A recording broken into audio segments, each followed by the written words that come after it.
Hello everyone, आप सभी का स्वागत है मेरे YouTube channel history blog Saurabh पे। दोस्तों, आज हम डिस्कस करेंगे हड़प्पा सभ्यता के प्रमुख स्थलों के संदर्भ में। दोस्तों, आज हम हड़प्पा सभ्यता के स्थलों में हड़प्पा और मोहनजोदाड़ो के संदर्भ में डिस्कस करेंगे, क्योंकि अगर हम प्रमुख स्थलों के बारे में सभी प्रमुख स्थलों के बारे में डिस्कस करेंगे तो यह वीडियो बहुत लंबी हो जाएगी। इसीलिए आज हम हड़प्पा और मोहनजोदाड़ो के संदर्भ में डिस्कस करेंगे। दोस्तों, अब हम अपना टॉपिक स्टार्ट करते हैं। हड़प्पा वर्तमान पाकिस्तान के पंजाब प्रांत के मोंटगोमरी या साहिवाल जिले में स्थित है और हड़प्पा की खोज सन 1921 ईस्वी में दयाराम साहनी ने की थी। हड़प्पा वर्तमान पाकिस्तान के पंजाब प्रांत के साहिवाल जिले या मोंटगोमरी जिले में स्थित है और हड़प्पा की खोज सन 1921 ईस्वी में दयाराम साहनी ने की थी। दयाराम साहनी ने सन 1923-24 ईस्वी में हड़प्पा का सर्वप्रथम उत्खनन कार्य किया था। उसके बाद उन्होंने सन 1924 और 25 ईस्वी में भी हड़प्पा का उत्खनन कार्य किया था। दयाराम साहनी ने सन 1923 और 24 ईस्वी में हड़प्पा का सर्वप्रथम उत्खनन कार्य किया था और सन 1924 और 25 ईस्वी में भी उन्होंने हड़प्पा का उत्खनन कार्य किया था। इसके बाद माधव स्वरूप वत्स ने सन 1926 और 27 ईस्वी में हड़प्पा का उत्खनन कार्य किया था। इसके बाद माधव स्वरूप वत्स के द्वारा सन 1926 और 27 ईस्वी में हड़प्पा का उत्खनन कार्य किया गया था और माधव स्वरूप वत्स ने सन 1933 और 34 ईस्वी में भी हड़प्पा का उत्खनन कार्य किया था। माधव स्वरूप वत्स ने सन 1933 और 34 ईस्वी में भी हड़प्पा का उत्खनन कार्य किया था। इसके बाद मार्टिबर व्हीलर ने सन 1946 ईस्वी में हड़प्पा का उत्खनन कार्य किया था। इसके बाद मार्टिबर व्हीलर ने सन 1946 ईस्वी में हड़प्पा का उत्खनन कार्य किया था।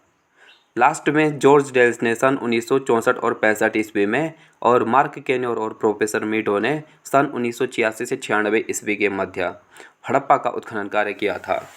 जॉर्ज डेल्स ने सन 1964 और 65 ईस्वी में और प्रोफेसर मीडो और मार्क कैन्योर ने सन 1986 से 96 ईस्वी के मध्य हड़प्पा का विस्तृत रूप से उत्खनन कार्य किया था। हड़प्पा का नगर सामान्यतः दो भागों में विभाजित था। पहला पश्चिमी टीला या गढ़ी वाला भाग, दूसरा पूर्वी टीला या निचला नगर। हड़प्पा सभ्यता में जो पश्चिमी टीला था वह सुरक्षा दीवार से घिरा हुआ था। हड़प्पा सभ्यता में पश्चिमी टीला सुरक्षा दीवार से घिरा हुआ था और हाल ही के उत्खनन में हड़प्पा सभ्यता का जो निचला नगर है या पूर्वी टीला है वह भी सुरक्षा प्राचीर से घिरा हुआ पाया गया है। हाल ही में हुए उत्खनन में हड़प्पा सभ्यता का जो निचला नगर और पूर्वी टीला है वह भी सुरक्षा प्राचीर से घिरा हुआ पाया गया है। हड़प्पा सभ्यता की गढ़ी की सुरक्षा दीवार 13 मीटर चौड़ी और 11 मीटर ऊंची है। हड़प्पा सभ्यता की गढ़ी की जो सुरक्षा दीवार है वह 13 मीटर चौड़ी और 11 मीटर ऊंची। हड़प्पा सभ्यता के गढ़ी में रक्षा दीवार बाढ़ और आक्रमण से बचाव के लिए बनाया गया था। हड़प्पा के गढ़ी के भीतर प्रवेश के लिए मुख्य द्वार उत्तर की ओर था। हड़प्पा के गढ़ी के भीतर जो प्रवेश के लिए मुख्य द्वार था वह उत्तर दिशा की ओर था। गढ़ी भाग के दक्षिण में परिपक्व हड़प्पा काल का एक कब्रगाह भी मिला है। हड़प्पा के गढ़ी वाले भाग के दक्षिण में परिपक्व हड़प्पा काल का एक कब्रगाह भी मिला है। गढ़ी भाग के उत्तर में एक टीला एफ भी मिला है जिस पर अनेक संरचनाएं बनी हुई हैं। इस गढ़ी वाले भाग के उत्तर में एक टीला एफ मिला है जिस पर अनेक संरचनाएं बनी हुई है। विद्वानों ने इसे शिल्प उपनगर के समान बताया है। हड़प्पा के गढ़ी के उत्तर बाएं एक टीला एफ मिला है जिस पर अनेक संरचनाएं बनी हुई है। यह शिल्प उपनगर के समान है। यहाँ पंक्तिबद्ध रूप से 15 श्रमिक आवास प्राप्त हुए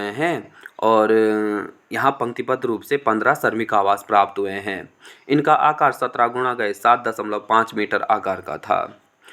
हड़प्पा सभ्यता में पंक्तिबद्ध रूप से 15 श्रमिक आवास प्राप्त हुए हैं और इनका जो आकार था वह 17 गुणा गए 7.5 मीटर आकार का था। इन मकानों की तुलना श्रमिक आवास से की गई है। संभवतः ये प्रशासन की ओर से निर्मित आवास थे। संभवतः जो ये श्रमिक आवास थे वह प्रशासन की ओर से निर्मित आवास थे। इन भवनों के पास 16 ताम्र भट्टियाँ प्राप्त हुई है और मिट्टी का मूसा भी प्राप्त हुआ है। इन श्रमिक आवासों के पास या भवनों के पास 16 ताम्र भट्टियाँ प्राप्त हुई है और मिट्टी की मूसा भी प्राप्त हुआ है। यह तांबे के उपकरण बनाने का एक कारखाना था। यह तांबा बनाने के उपकरण का एक कारखाना था। श्रमिक आवासों के उत्तर दिशा में 18 वृत्ताकार चबूतरे मिले हैं। हड़प्पा के श्रमिक आवास के उत्तर दिशा में 18 वृत्ताकार चबूतरे भी मिला है, जिनका औसत व्यास 3 मीटर था। हड़प्पा के श्रमिक आवास के उत्तर दिशा में 18 वृत्ताकार चबूतरे मिले हैं, जिनका जो औसत व्यास था वह 3 मीटर था। ये प्रायः अनाज दोनी करने के चबूतरे रहे होंगे। इनके बीच राख और जले हुए गेहूं और जौ की भूसी के अवशेष मिले हैं। इनके बीच राख और जले हुए गेहूं और जौ की भूसी के अवशेष प्राप्त हुए हैं। इन चबूतरों के उत्तर में अन्नागार प्राप्त हुआ है। हड़प्पा में इन चबूतरों के उत्तर में अन्नागार प्राप्त हुआ है और अन्नागार में कुल 12 इकाइयाँ थी जो 6 कमरों में 2 कतारों में सज्जित थे। हड़प्पा के इन चबूतरों के उत्तर में एक अन्नागार प्राप्त हुआ है और अन्नागार में कुल 12 इकाइयाँ थी जो 6 कमरों में 2 कतारों में सज्जित थे और प्रत्येक इकाइयाँ 15.2 इंटू 16.1 मीटर आकार की थी। प्रत्येक इकाई बोलो 15.2 इंटू 16.1 मीटर आकार की थी। हड़प्पा के अन्नागार का क्षेत्रफल यानी कि 29 वर्ग मीटर था, जो मोहनजोदाड़ो के अन्नागार के लगभग बराबर है। जो मोहनजोदाड़ो के अन्नागार के क्या था, लगभग बराबर था। मोहनजोदाड़ो के अन्नागार की भांति ही यहाँ भी अनाज का कोई साबुत दाना नहीं मिला है। मोहनजोदाड़ो का जो अन्नागार है उसकी भांति ही यहाँ अनाज का कोई साबुत दाना नहीं मिला है। दोनों कतारों के मध्य 7 मीटर का रास्ता था। दोनों कतारों के मध्य क्या था, 7 मीटर का रास्ता था। हड़प्पा के अन्नागार के फर्श में लकड़ी के सहतीर लगाए गए हैं। हड़प्पा का जो अन्नागार है उसके फर्श में लकड़ी के सहतीर लगाए गए हैं। कृषकों के अतिरिक्त उत्पादन का संग्रह इस अन्नागार में किया जाता था। हड़प्पा के फर्श में लकड़ी के सहतीर लगाए गए थे और कृषकों के अतिरिक्त उत्पादन का संग्रह इस अन्नागार में किया जाता था। यहीं से अन्न का वितरण वेतनभोगियों में किया जाता था। हड़प्पा के अन्नागार से अन्न का वितरण सामान्यतः वेतनभोगियों में भी किया जाता था। संभवतः श्रमिक बेरकों के श्रमिक इस अन्नागार से संबंध थे। संभवतः श्रमिक बेरकों के जो श्रमिक थे वह अन्नागार से संबंधित थे। हड़प्पा एक प्रशासनिक नगर प्रतीत होता है। हड़प्पा क्या है, एक प्रशासनिक नगर प्रतीत होता है। इस अन्नागार को मॉर्टिमर व्हीलर ने सस्यागार परिसर कहा है। अन्नागार को मॉर्टिमर व्हीलर ने सस्यागार परिसर कहा है। हड़प्पा के सभी घरों से शौचालय के अवशेष प्राप्त हुए हैं। हड़प्पा के सभी घरों से शौचालय के अवशेष प्राप्त हुए हैं। हड़प्पा के निचले टीले से यात्री और व्यापारिक आरामगाह भी प्राप्त हुए हैं। हड़प्पा का जो निचला टीला है उससे यात्री और व्यापारिक आरामगाह प्राप्त हुए हैं। शंख, अगेट और तांबे की वस्तुएं बनाने वाले बहुत से कार्यशाला यहाँ चिन्हित किए गए हैं। हड़प्पा के निचले नगर में शंख, अगेट और तांबे की वस्तुओं के बनाने वाले बहुत से कार्यशाला यहाँ चिन्हित किए गए हैं। हड़प्पा को तोरण द्वार का नगर और अर्ध औद्योगिक नगर भी कहा जाता है। हड़प्पा को तोरण द्वार का नगर और अर्ध औद्योगिक नगर भी कहा जाता है। हड़प्पा के टीले को मॉर्टिमर व्हीलर महोदय ने माउंट एबी नाम दिया है। हड़प्पा का जो टीला है उसे मॉर्टिमर व्हीलर महोदय ने माउंट एबी नाम दिया है। हड़प्पा के घरों में मोहनजोदाड़ो की भांति कुएं प्राप्त नहीं हुए हैं। हड़प्पा के जो घर हैं उनमें सामान्यतः मोहनजोदाड़ो की भांति कुएं प्राप्त नहीं हुए हैं। हड़प्पा में सार्वजनिक उपयोग के लिए बड़े कुओं का निर्माण किया जाता था। हड़प्पा में सार्वजनिक उपयोग के लिए बड़े कुओं का निर्माण किया जाता था और यहाँ पर सामान्यतः सार्वजनिक उपयोग के लिए सार्वजनिक कुओं के साक्ष्य प्राप्त हुए हैं। हड़प्पा से प्राप्त जो अन्य सामग्रियाँ हैं उनमें कब्रिस्तान 837, HR समाधि, 16 ताम्र भट्टियाँ, तांबे की इक्का गाड़ी, तांबे का पैमाना, कांसे का दर्पण, केश प्रसादन, धातु बनाने की मूसा, 6 लड़ी का सोने का मनको वाला हार, हिरण पर आक्रमण करते कुत्ते की पीतल मूर्ति आदि प्रमुख है। हड़प्पा से प्राप्त जो अन्य प्रमुख सामग्रियां हैं उनमें कब्रिस्तान 837, HR समाधि, 16 ताम्र भट्टियाँ, तांबे की इक्का गाड़ी, तांबे का पैमाना, कांसे का दर्पण, कैश प्रसादन, धातु बनाने की मूसा, 6 लड़ी का सोने का मनको वाला हार तथा हिरण पर आक्रमण करते कुत्ते की पीतल मूर्ति आदि प्राप्त हुई है।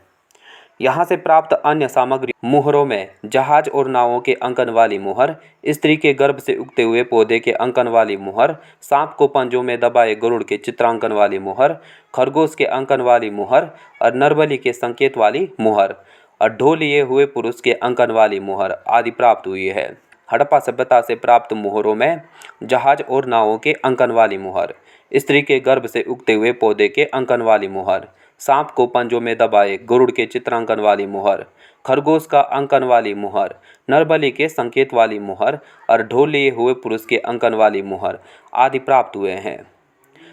हड़प्पा से प्राप्त मृदभांडों में वृक्ष की शाखा के अंकन वाली मृदभांड, दूध पिलाती हिरनी के अंकन वाली मृदभांड, जाल के साथ मछुआरे का अंकन वाली मृदभांड, मछली और कछुए का अंकन वाली मृदभांड तथा मिट्टी की बनी टोकरी का एकमात्र साक्ष्य हड़प्पा सभ्यता से प्राप्त हुआ है। हड़प्पा से प्राप्त मृदभांडों में वृक्ष की शाखा का अंकन वाला मृदभांड, दूध पिलाती हिरनी का अंकन वाला मृदभांड, जाल के साथ मछुआरे के अंकन वाला मृदभांड, मछली और कछुए के अंकन वाला मृदभांड और मिट्टी की बनी टोकरी का एकमात्र साक्ष्य हड़प्पा से प्राप्त हुआ है।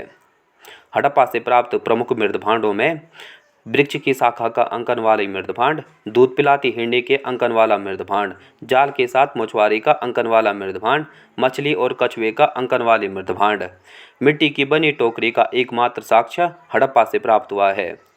हड़प्पा से प्राप्त प्रस्तर मूर्तियों में जैसे सेलखड़ी की बनी पुजारी की प्रस्तर मूर्ति, लाल बलुआ पत्थर से बनी पुरुष मूर्ति, सलेटी पत्थर से बनी नृत्यरत युवक की प्रस्तर मूर्ति आदि प्राप्त हुई है। जॉन मार्शल ने इसकी तुलना नटराज शिव से की है। हड़प्पा से प्राप्त जो प्रमुख मूर्तियां हैं उनमें सेलखड़ी से बनी पुजारी की प्रस्तर मूर्ति, लाल बलुआ पत्थर से बनी पुरुष मूर्ति, सलेटी पत्थर से बनी नृत्यरत युवक की प्रस्तर मूर्ति आदि प्राप्त हुई है और जॉन मार्शल ने इसकी तुलना नटराज शिव से की है।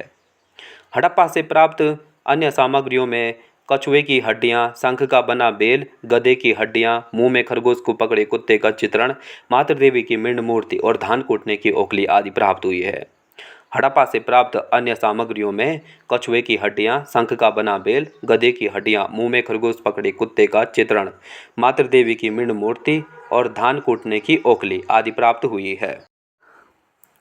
दोस्तों, अब हम अपना दूसरा टॉपिक मोहनजोदड़ो को स्टार्ट करते हैं। मोहनजोदड़ो का सिंधी भाषा में अर्थ मृतकों का टीला होता है। मोहनजोदड़ो पाकिस्तान के सिंध प्रांत के लरकाना ज़िले में सिंधु नदी के दाएं तट पर स्थित है। मोहनजोदड़ो पाकिस्तान के सिंध प्रांत में सिंधु नदी के दाएं तट पर स्थित है। मोहनजोदड़ो की खोज सन 1922 ईस्वी में राखलदास बनर्जी ने की थी। मोहनजोदड़ो की खोज सन 1922 ईस्वी में राखलदास बनर्जी ने की थी, जो कि भारतीय पुरातत्व सर्वेक्षण विभाग के पश्चिमी मंडल के अधीक्षक के रूप में कार्यरत थे।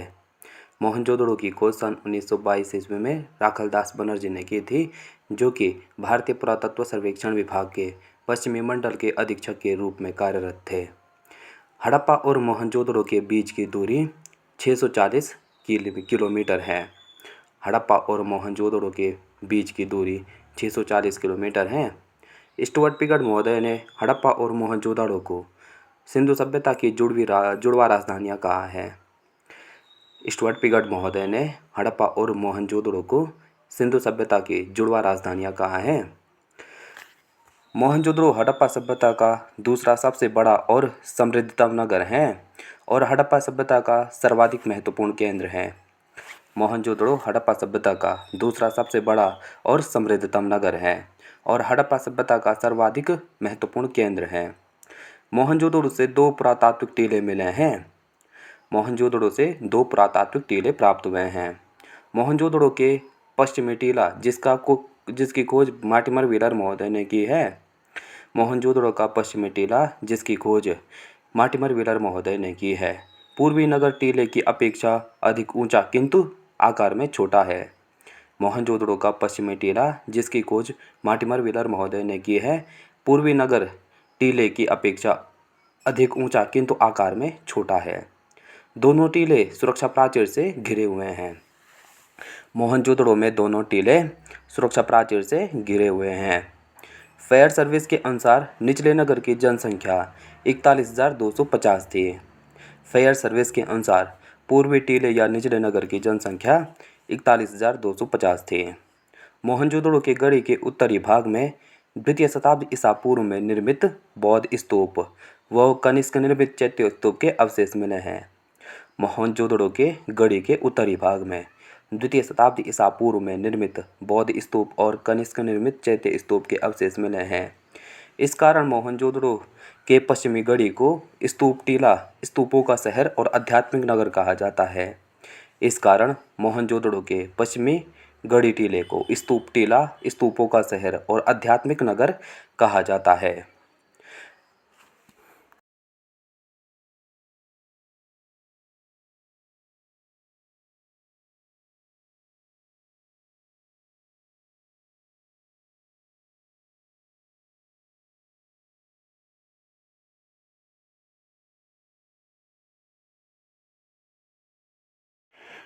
मोहनजोदड़ो के पश्चिमी गढ़ी संरचना दक्षिण पूर्वी भाग में मीनार और ठोस बुर्ज के अवशेष मिले हैं।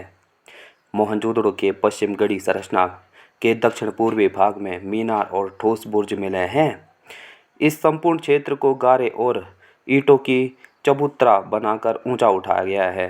मोहनजोदड़ो के पश्चिमी गढ़ी संरचना को गारे और कच्ची ईंटों का एक चबूतरा बनाकर उठाया गया है तथा पूरा निर्माण कार्य इस चबूतरे के ऊपर ही हुआ है तथा जो संपूर्ण निर्माण कार्य है वह इस चबूतरे के ऊपर हुआ है। मोहनजोदड़ो के पश्चिमी गढ़ी संरचना के अंतर्गत अन्नागार, पुरोहितवास, महाविद्यालय, भवन आदि पश्चिमी टीले की सार्वजनिक संरचनाएं हैं। मोहनजोदड़ो के पश्चिमी गढ़ी संरचना के अंतर्गत अन्नागार, पुरोहितवास, महाविद्यालय, भवन आदि सार्वजनिक संरचनाएं आती है। मोहनजोदड़ो का बृहत स्नानागार मोहनजोदड़ो की सबसे महत्वपूर्ण संरचना है। बृहत स्नानागार मोहनजोदड़ो की सबसे महत्वपूर्ण संरचना है। मोहनजोदड़ो का जो बृहत स्नानागार है वह स्तूप क्षेत्र में अवस्थित है। मोहनजोदड़ो का जो बृहत स्नानागार है वह स्तूप क्षेत्र में अवस्थित है। जॉन मार्शल ने इसे विश्व का महान आश्चर्यजनक निर्माण कहा है। जॉन मार्शल ने मोहनजोदड़ो के बृहत स्नानागार को विश्व का महान आश्चर्यजनक निर्माण कहा है। मोहनजोदड़ो के स्नानागार की संपूर्ण लंबाई 54.86 मीटर और चौड़ाई 33 मीटर है। इस संरचना के मध्य में स्थित जलकुंड 14.50 मीटर लंबा, 7 मीटर चौड़ा और 2.44 मीटर गहरा है। मोहनजोदड़ो के स्नानागार के मध्य में स्थित जलकुंड 14.50 मीटर लंबा, 7 मीटर चौड़ा और 2.44 मीटर गहरा है।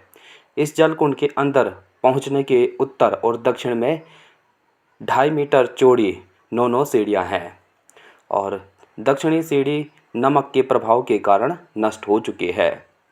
जलकुंड की फर्श और दीवारों के ईंटों की सुव्यवस्थित संरचना पर जिप्सम के द्वारा पानी के रिसाव को पूर्ण रूप से रोक देने की व्यवस्था की गई है। जलकुंड की फर्श और दीवारों की ईंटों की सुव्यवस्थित संरचना पर जिप्सम द्वारा पानी के रिसाव को पूर्ण रूप से रोक देने की व्यवस्था की गई है। मोहनजोदड़ो से विश्व में वाटरप्रूफिंग का पहला उदाहरण भी प्राप्त हुआ है। मोहनजोदड़ो से विश्व में वाटरप्रूफिंग का भी पहला उदाहरण प्राप्त हुआ है। फर्श की ढाल दक्षिण पश्चिम में है, जहां से पानी को ईंट से बनी नाली में निकाला जाता था। फर्श का ढाल दक्षिण पश्चिम में स्थित है, जहां से पानी को ईंट से बनी नाली से बाहर निकाला जाता था। दीवार के पीछे की ओर 2.5 मीटर चौड़ा बिटुमिनस का लेप किया गया है।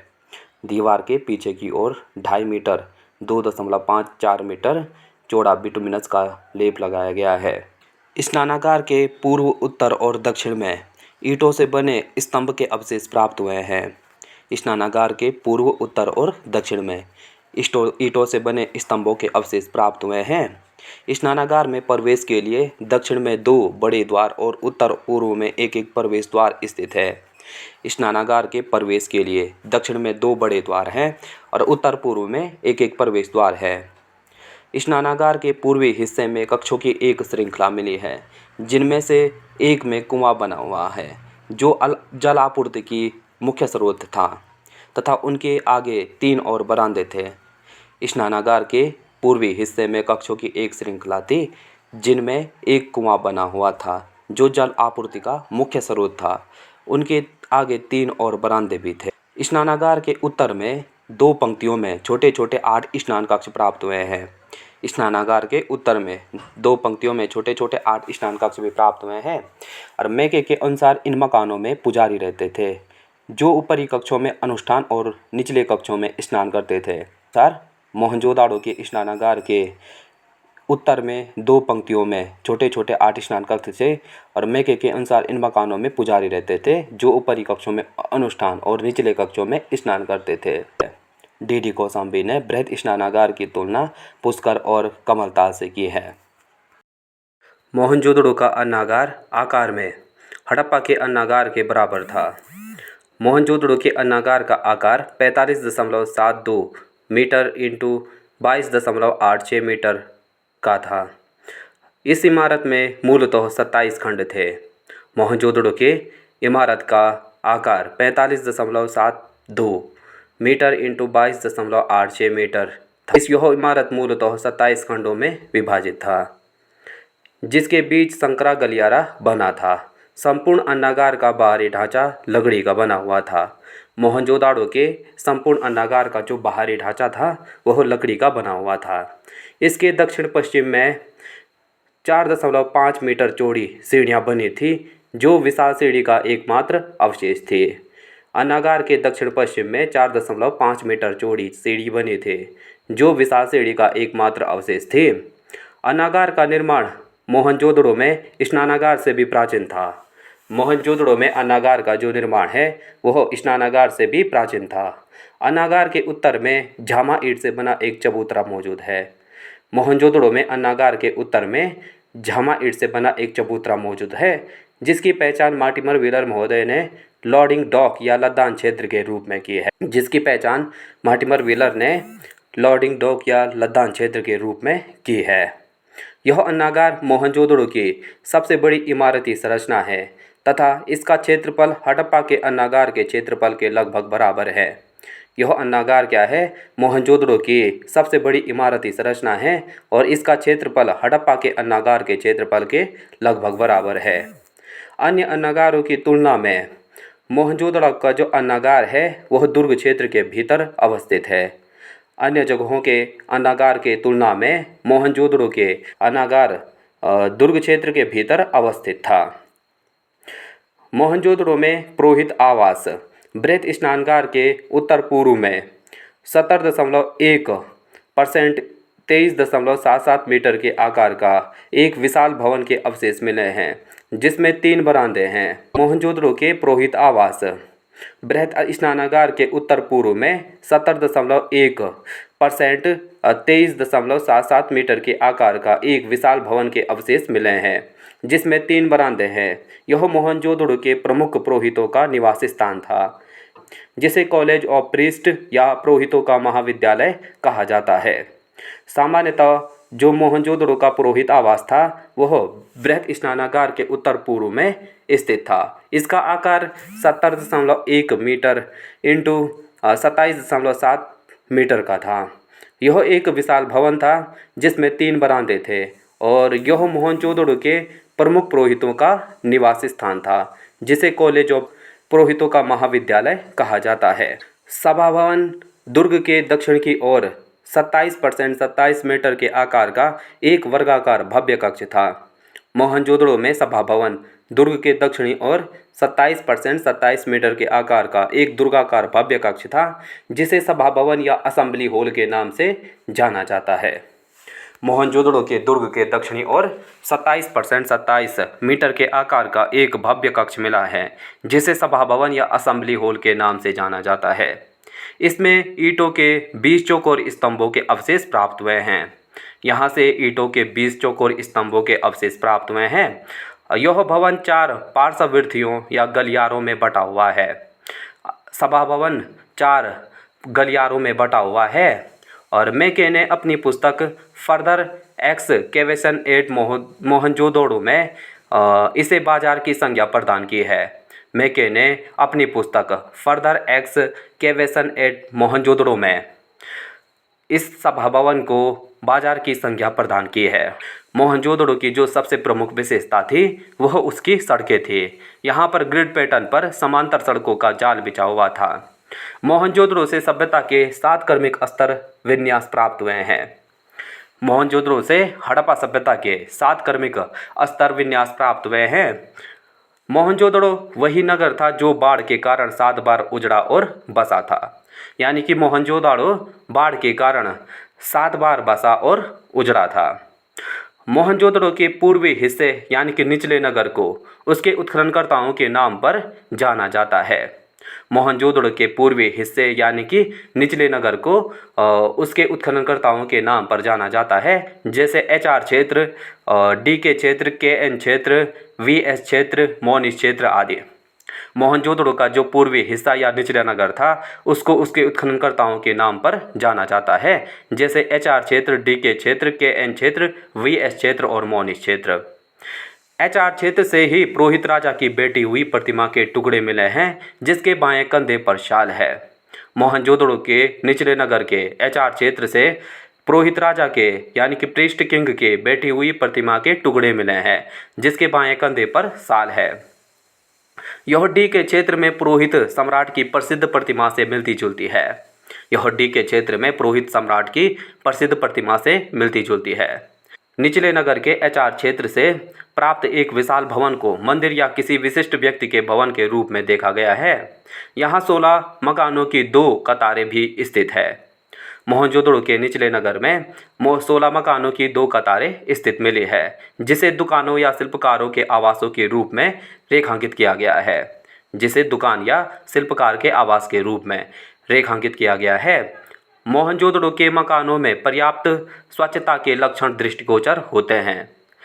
मोहनजोदड़ो के जो मकान हैं उनमें पर्याप्त स्वच्छता के लक्षण भी दिखाई देते हैं। मोहनजोदड़ो से किसी कब्रिस्तान के साक्ष्य नहीं मिलते हैं। मोहनजोदड़ो हड़प्पा का ऐसे स्थलों में शामिल है जहां से कब्रिस्तान के साक्ष्य प्राप्त नहीं होते हैं। KUR कैनेडी को मोहनजोदड़ो के कंकालों से मलेरिया की बीमारी के प्राचीनतम साक्ष्य प्राप्त हुए हैं। KUR कैनेडी को मोहनजोदड़ो से प्राप्त कंकालों से मलेरिया की बीमारी के प्राचीनतम साक्ष्य भी मिले हैं। मोहनजोदड़ो से 700 से अधिक कुएं उत्खनन में प्राप्त हुए हैं, अर्थात सामान्यतः प्रत्येक 3 घर के लिए औसतन 1 कुआं था। मोहनजोदड़ो में 700 से अधिक कुएं उत्खनन में प्राप्त हुए हैं और सामान्यतः मोहनजोदड़ो में प्रत्येक 3 घर के लिए औसतन 1 कुआं था। कुओं के ऊपरी सिरों पर रस्सी के चिन्ह भी दृष्टिगोचर होते हैं। मोहनजोदड़ो से प्राप्त कुओं के ऊपरी सिरों पर रस्सी के चिन्ह भी दृष्टिगोचर होते हैं। मोहनजोदड़ो में कई मोहल्लों में मुख्य सड़क के किनारे सार्वजनिक कुएं भी बने हुए थे। मोहनजोदड़ो में कई मोहल्लों में मुख्य सड़क के किनारे सार्वजनिक कुएं भी बने हुए थे। मोहनजोदड़ो से यूनिकॉर्न प्रतीक वाले 2 चांदी की मुहरें मिली है। मोहनजोदड़ो से यूनिकॉर्न प्रतीक वाले 2 चांदी की मुहरें भी मिली हैं। मोहनजोदड़ो से चांदी के कलश और शिलाजीत प्राप्त हुए हैं। मोहनजोदड़ो से चांदी के कलश और शिलाजीत भी प्राप्त हुए हैं। चांदी का जो प्राचीनतम साक्ष्य है वह भी मोहनजोदड़ो से प्राप्त हुआ है। चांदी का प्राचीनतम साक्ष्य मोहनजोदड़ो से प्राप्त हुआ है। बुने हुए कपड़े और वस्त्र निर्माण का जो प्राचीनतम साक्ष्य है वह मोहनजोदड़ो से प्राप्त होता है। बुने हुए कपड़े और वस्त्र निर्माण का जो प्राचीनतम साक्ष्य है वह मोहनजोदड़ो से प्राप्त होता है। यहाँ चांदी के बर्तन में कपड़े के अवशेष तथा तांबे को उपकरणों पर लपेटे सूती कपड़ा और धागा मिला है। मोहनजोदड़ो में चांदी के बर्तन में कपड़े के अवशेष और तांबे के उपकरणों को लपेटे सूती कपड़ा व धागा मिला है। मोहनजोदड़ो के पतन के काल के चरण से एक सुंदर ताम्र कुठार प्राप्त हुआ है, जिसमें सुदृढ़ दंड छिद्र और दूसरी ओर फल है। मोहनजोदड़ो के पतन के काल के चरण से एक सुंदर ताम्र कुठार प्राप्त हुआ है, जिसमें सुदृढ़ दंड छिद्र और दूसरी ओर फल है। यह एक सुंदर अस्त्र है जिसका प्रयोग युद्ध एवं शांति दोनों में ही वांछित था। जो हड़प्पा के लोगों के पास की किसी भी अन्य वस्तु से अच्छा था। यह एक सुंदर वस्त्र था जिसका प्रयोग युद्ध एवं शांति दोनों में वांछित था और हड़प्पा के लोगों के पास की किसी भी अन्य वस्तु से अच्छा था। मध्यवर्ती शलाका युक्त तलवारें भी मोहनजोदड़ो से प्राप्त हुई है। मोहनजोदड़ो से मध्यवर्ती शलाका युक्त तलवारें भी प्राप्त हुई है। एल बासम नामक विद्वान ने इन वस्तुओं को आर्यों के आक्रमण के प्रमाण स्वरूप स्वीकार किया है। एल बासम नामक विद्वान ने इन वस्तुओं को मोहनजोदाड़ो से प्राप्त इन वस्तुओं को आर्यों के आक्रमण के प्रमाण स्वरूप स्वीकार किया है। हाल ही में मोहनजोदाड़ो से प्राप्त एक ईंट पर छोटे बच्चे व बकरी और उसके मेमनों के पद चिन्ह मिले हैं। हाल ही में मोहनजोदाड़ो से प्राप्त एक ईंट पर छोटे बच्चे और बकरी व उसके मेमनों के पद चिन्ह प्राप्त हुए हैं। मोहनजोदाड़ो से प्राप्त एक प्रसिद्ध मुहर के अग्रभाग पर योगी और पश्चिम भाग पर वृषभ की आकृति अंकित है। मोहनजोदाड़ो से प्राप्त प्रसिद्ध मुहर के अग्रभाग पर योगी और पश्चिम भाग पर वृषभ की आकृति अंकित है। हड़प्पा सभ्यता का जो सर्वाधिक भारी भटकरा है वह मोहनजोदाड़ो से प्राप्त हुआ है, जिसका वजन 10.869 kg था। हड़प्पा सभ्यता का जो सर्वाधिक भारी बटखरा है वह मोहनजोदाड़ो से प्राप्त हुआ है, जिसका वजन 10.869 kg था। मोहनजोदाड़ो और हड़प्पा के जो मकान हैं वह पक्की ईंटों से बने हैं।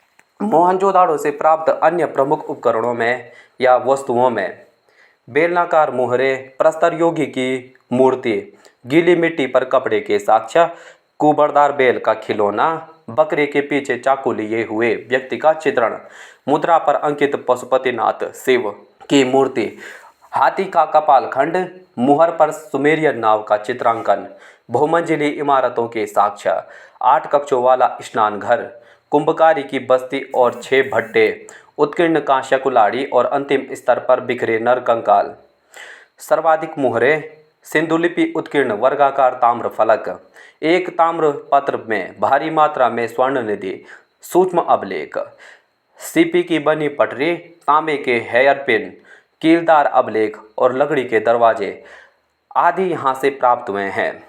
मोहनजोदाड़ो से प्राप्त जो अन्य प्रमुख वस्तुएं हैं या प्राप्तियां हैं उनमें बेलनाकार मुहरे, प्रस्तर योगी की मूर्ति, गीली मिट्टी पर कपड़े के साक्ष्य, कुबड़दार बैल का खिलौना, बकरी के पीछे चाकू लिए हुए व्यक्ति का चित्रण, मुद्रा पर अंकित पशुपतिनाथ शिव की मूर्ति, हाथी का कपाल खंड और मुहर पर सुमेरियन नाव का चित्रांकन, अंजलि इमारतों के साक्ष्य, 8 कक्षों वाला स्नान घर, कुंभकारी की बस्ती व 6 भट्टे, उत्कीर्ण कांस्य कुल्हाड़ी, अंतिम स्तर पर बिखरे नर कंकाल, सर्वाधिक मुहरे, सिंधुलिपि में उत्कीर्ण वर्गाकार ताम्र फलक, एक ताम्रपत्र में भारी मात्रा में स्वर्ण निधि एवं सूक्ष्म अभिलेख, सीपी की बनी पटरी, तांबे के हेयर पिन, कीलदार अभिलेख, लकड़ी के दरवाजे आदि प्राप्त हुए हैं।